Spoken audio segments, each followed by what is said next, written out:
What's going on, everyone? Badger here. Sure to like and sub, and let's get into this. Dragon Age the Veilguard is out. Dragon Age the Veilguard has failed. The game director, Corinne Bush, has left. They're over there hired by Wizards of the Coast again as a game director because, of course, in that case, we only fail upwards or laterally.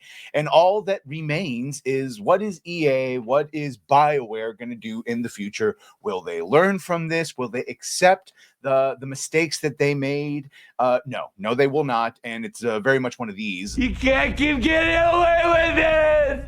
But they probably will. So this is the CEO of EA, and he, of course, is attempting to explain away why Dragon Age the Veilguard failed. And you can see here, instead of acknowledging the real reasons the game failed, shoddy gameplay that was basically just a ripoff of God of War, the more recent ones, a narrative that betrayed the franchise roots, correct, that was already straying that way in the last one and went full-blown batshit, and an overbearing focus on identity politics. Yes, with the self-insert of Corinne Bush character phrasing you, and all the zipper tit scars, the vitiligo, and all the other things they focused on instead of those first things like the lore and the narrative franchise roots.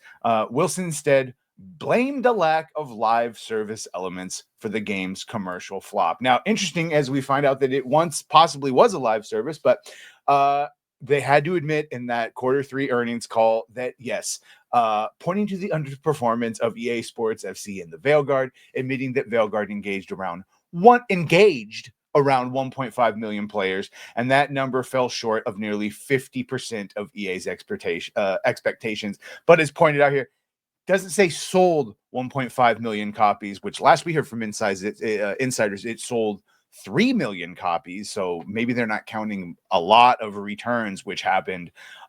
They call them engagements. This is a lot like what Rings of Power was doing, where Amazon was like, oh, we had 50 million engagements. But what the hell does that mean? Did they actually watch the show? How long did they watch it?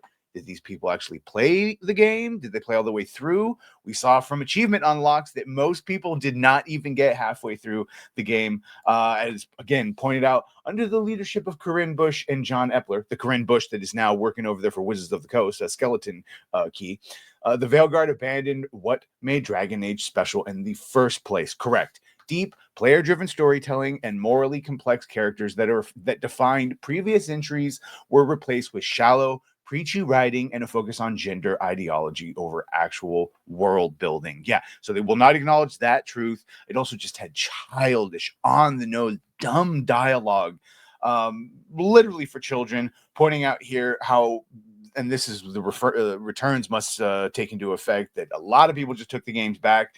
Yeah, while they may be blaming live service, and apparently it did start as a live service, I think we all know that live service would not have helped this. It would only been worse. As admitted by its own co-creators, they eventually pivoted away. Pivoted, you say? Pivot!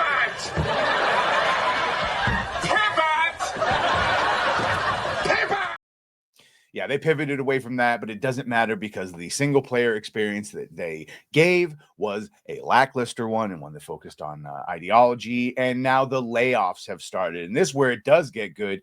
You can see here at this point, we are down to 100 employees, a skeleton crew, of course, as noted, and that the company stock plummeting 20% in the wake of all of this underperforming. And we do tell, it's from a separate article, but you can see the years of BioWare. In 2010, they had 300 people. 2014, they had between 80 and 150. So this is not the lowest they've ever been. In 2017, they had 320. And in 2019 combined, they had between 400 and 500 people. And that brings us to today where there is a single team operation when less than 100 employees. These are all people working on Mass Effect, and we know that because everyone else has either been fired, laid off, or transferred to Mass Effect. No DLC, no more patches, anything like that. So not looking good if you were wanting the future of BioWare to be bright, because it just means they're going to double down and continue to make the same mistakes as noted here. Wilson's comments make one thing abundantly clear. EA refuses to learn from its mistakes. Instead of recognizing that poor writing, weak gameplay, and forced ideological messaging killed the Veilguard. Wilson is doubling down on corporate nonsense about how the game should have more engagement and shared world features. And this is what we're left with. Less than 3,000. Yeah, so less than 4,000 people in the last 24 hours. That's going to go even lower and lower. There's more people playing the original ones. Either way, did you play Veilguard? Does this shock you? And are you looking forward to Mass Effect 5? 4. I'm not going to count Andromeda, so we'll say 4. Anyway, let me know what you think about all this. Make sure to like, share, and sub. If you have done that, thank you. If you're going to do that, thank you. And well, bye.